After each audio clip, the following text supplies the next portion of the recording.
अच्छा जी, question number 10 बताइए जी। Dimension पर हर सेशन में एक क्वेश्चन मिल रहा है, डायमेंशन पर हर सेशन में एक क्वेश्चन मिल रहा है। अच्छा भाई, जिनके भी आगे एग्जाम होने वाले हैं कल और आगे, वो देख लें कि जिन जिन एरिया से क्वेश्चन आ रहे हैं, जैसे फोटो इलेक्ट्रिक इफेक्ट से आपको एक क्वेश्चन दिखाई दिया है ना, 1 ईयर से भी दिखाई देगा, आगे करंट से दिख रहे हैं आपको क्वेश्चन, इलेक्ट्रोस्टैट से दिख रहे हैं क्वेश्चन, तो इन इन एरिया से क्वेश्चन आना बिल्कुल ही पक्का है। इन इन एरिया से क्वेश्चन आएंगे ही आएंगे, ये बिल्कुल 100% सच्ची बात हुई।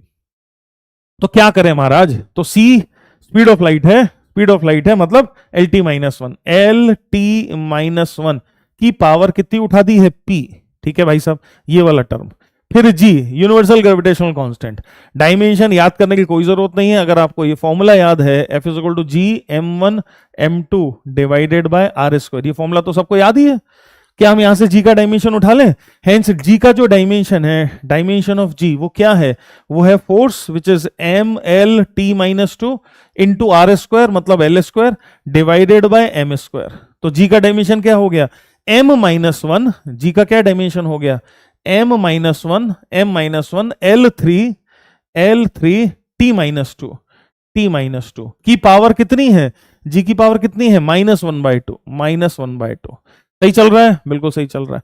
और तीसरे महाराज कौन है? Planck constant H. Planck constant H का डायमेंशन कैसे निकलेगा? प्लैंक कांस्टेंट एच का डायमेंशन कैसे निकलेगा? E is equal to H nu frequency है, मतलब 1 टाइम पीरियड, मतलब टाइम इधर जाके मल्टीप्लाई कर दूं, मतलब प्लैंक कांस्टेंट एच का डायमेंशन है एनर्जी का dimension which is ml2t-2 multiplied by time, मतलब कितना? ml2t-1। तो ml2 इंटू t-1 की पावर कितनी? 1/2। और क्वेश्चन के अनुसार ये सब लोग का डायमेंशन m के डायमेंशन जैसा है। तो अब क्या करेंगे हम सबकी पावर इकट्ठी करेंगे। बहुत आसान है, सबकी पावर इकट्ठी करेंगे भाई, है ना। सबकी पावर इकट्ठी करके इक्वेट करेंगे। तो आइए जरा m की पावर देखें जरा, m की पावर कितनी है? यहाँ तो m है ही नहीं, यहाँ कितना है? -1 इंटू -1/2, तो 1/2 प्लस 1/2 1। तो देखो m की पावर तो मैच हो गई दोनों तरफ।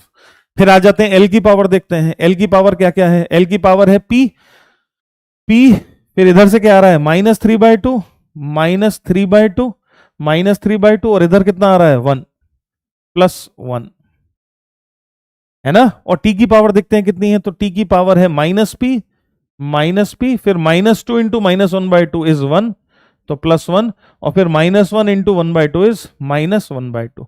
तो आपको जो इक्वेशन मिल रही है वो इक्वेशन है p -3/2 + 1 इज इक्वल टू 0, और दूसरी इक्वेशन मिल रही है -p + 1 -1/2 इज इक्वल टू 0। ये दो इक्वेशन मिल रही हैं, दोनों में से किसी भी इक्वेशन से सॉल्व कर लो, आंसर सेम आना चाहिए। तो आइए जरा इसी इक्वेशन से सॉल्व करें। -3/2 + 1, तो -3/2 + 1 -1/2, उधर गया 1/2, तो यहां से सॉल्व करने पर p का वैल्यू 1/2 आ रहा है। और यहां से भी सॉल्व करके देखें जरा, तो -p + 1 -1/2, 1/2, ये उधर जाके -1/2, यहां से भी p की वैल्यू 1/2 आ रही है, कोई प्रॉब्लम नहीं है। हेंस आंसर 1/2, बहुत ही साफ सुथरा 1/2 आंसर आ गया। Is this okay? A answer आ गया। सबको समझ में आ रही है बात? सबने कर दिया होगा। किस किसने कर दिया इसको जल्दी से बता दो भाई, जल्दी से आर्मी वाले लोग और बाकी सारे बच्चे जल्दी से मुझे बता दें किन किन लोगों ने इसको एकदम ठीक कर दिया, बिल्कुल भी परेशानी नहीं करी, फटाफट कर दिया आपने।